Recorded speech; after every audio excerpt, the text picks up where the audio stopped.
ruling by the U.S. Supreme Court protecting dreamers against deportation could shake up the 2020 election. Attack ads have hit the air, as you've noticed, in Colorado's Democratic Senate primary.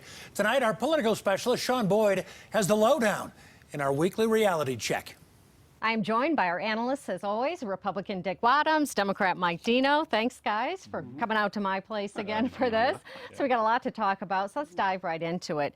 The U.S. Supreme Court made a decision 5-4 that President Trump cannot overturn DACA. So does this take immigration off the table, Dick, in this election? Probably not, Shaun. I mean, immigration will be an issue through the entire election with Joe Biden.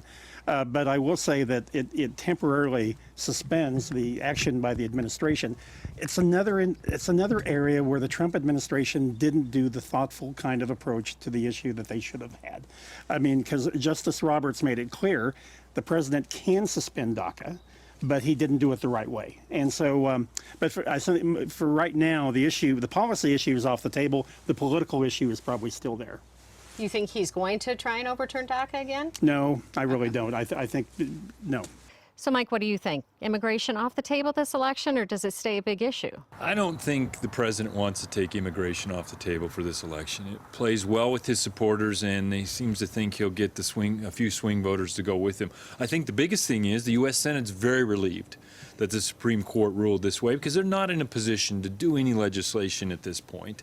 And they have enough on their table, and we're looking for another package to help with the coronavirus. So the bottom line is immigration will stay here. I wouldn't put it past the president to try to do something on DACA in the courts in the meantime, and it's a pretty fluid situation that I think that we'll continue to see through Election Day. Is the decision help or hurt Cory Gardner?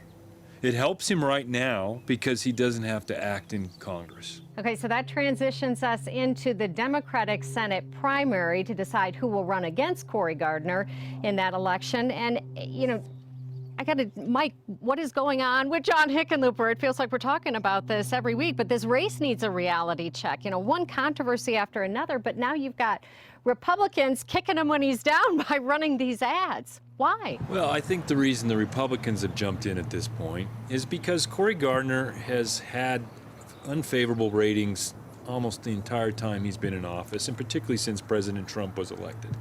And because of that, I think the Republicans have to bring Governor Hickenlooper's unfavorables on par with Senator Gardner's. And that's really the strategy here.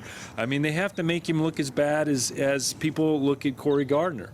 And they're probably getting close to that at this point, considering everything that's happened in the past week. You still think he's going to pull it out, though? I do. So, Dick, what do you think? You think Hickenlooper's going to pull this out? And why? Why are Republicans running the ads now? Well, let's not underestimate, Shaun, the ability of John Hickenlooper to create his own negatives that are being talked about by Republicans. In fact, he's been such a miserable candidate that it's easy pickings out there. But that ad by the National Republican Senatorial Committee using respected television voices in the ad, talking about him being guilty of violating ethics laws and being guilty of contempt, is a powerful issue. It will dog Hickenlooper throughout the final 2 weeks of the campaign.